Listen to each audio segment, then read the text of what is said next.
Good afternoon students. आज के topic में जहांगीर की राजनीतिक उपलब्धियों के बारे में सूक्ष्म विवेचन किया जाएगा।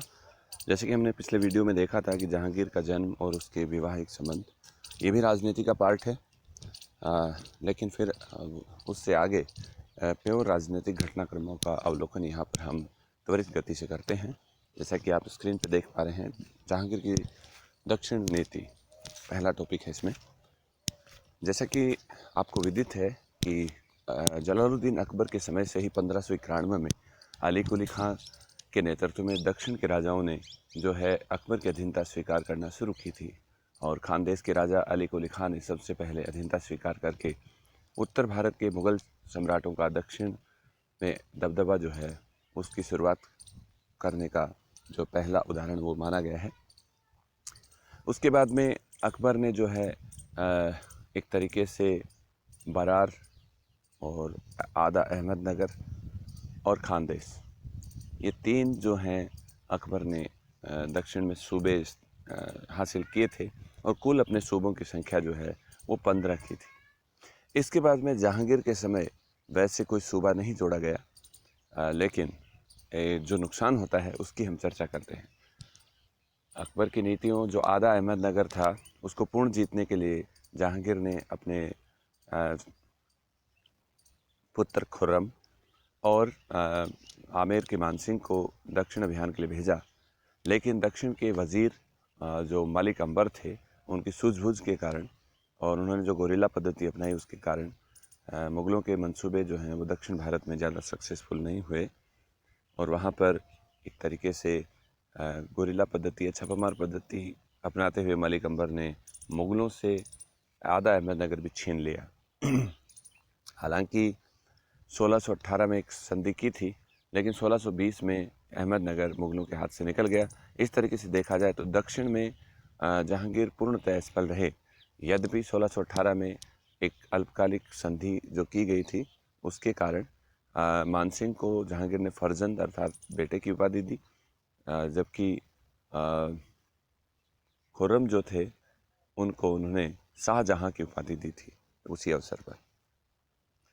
गैर यहाँ पर जहांगीर ने एक बात सीखी कि दक्षिण के जो मराठे हैं उनका जो अदम्य साहस और उनकी निष्ठा जो है इतनी ज़बरदस्त है, उसको मुग़ल दरबार में ब्यूरोक्रेसी में काम लेने के लिए सबसे पहले जहांगीर ने मराठों को मुग़ल मनसबदारी में जगह दी।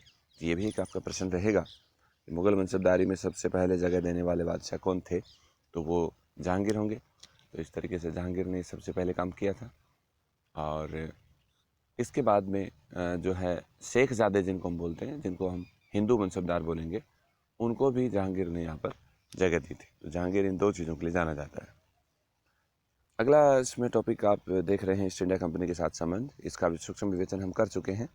जैसा कि आपको पता है, ब्रिटिश ईस्ट इंडिया कंपनी पूर्व के साथ व्यापार करने के लिए एलिजाबेथ के एक फरमान के द्वारा 31 दिसंबर 1600 ईस्वी में ब्रिटेन में स्थापित की गई थी, जिसका उद्देश्य पूर्वी देशों के साथ व्यापार करना था। लेकिन इसे 15 साल के लिए पट्टा दिया गया था। उसके बाद में जेम्स प्रथम ने इसे आजीवन कर दिया था।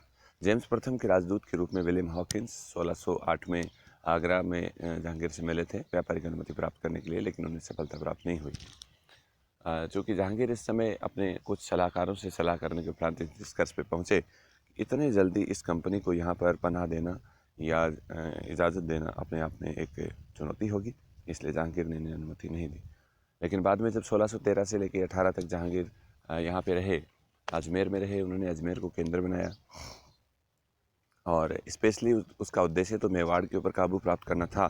इसी दरमियान ईस्ट इंडिया कंपनी के एक अन्य राजदूत सर थॉमस रो 1616 में मैगजीन किले में मिलकर कंपनी के लिए व्यापारिक अनुमतियाँ प्राप्त करने में कामयाब रहे। तो इस तरीके से देखा जाए तो ईस्ट इंडिया कंपनी के साथ एक व्यवहार कुशल राजनीतिज्ञ का परिचय देते हुए उन्होंने व्यापारिक अनुमतियाँ प्रदान की।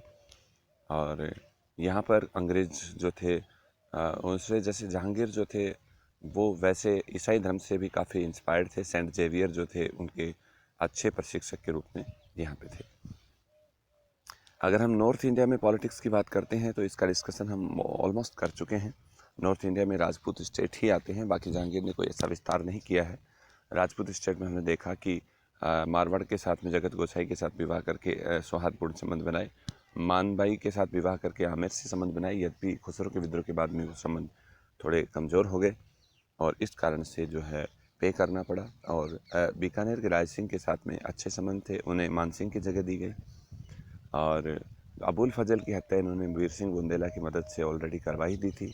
जो अकबर के जो सिपहसालार थे उनको कमज़ोर किया गया और 1605 में जैसे ये शासक बने इन्होंने कुछ अच्छे काम भी किए, जिसमें 12 घोषणाएँ थी जिन्हें आईने जहांगीरी कहते हैं। या और उसमें एमा घोषणा है, सबसे इम्पोर्टेंट थी। कुछ दिन अकबर के जन्मदिन और अपने राज्याभिषेक के दिन उन्होंने पशुवध भी जो है उसको प्रतिबंधित किया। न्याय की जंजीर इन्होंने लगवाई और उसके द्वारा इन्होंने जो है आगरा के किले से लेकर यमुना नदी के तट तक कोई भी उसको खींच के न्याय प्राप्त कर सकता था। ठीक है, तो इस तरीके से आज का वीडियो आपके लिए फ्रूटफुल होगा। धन्यवाद।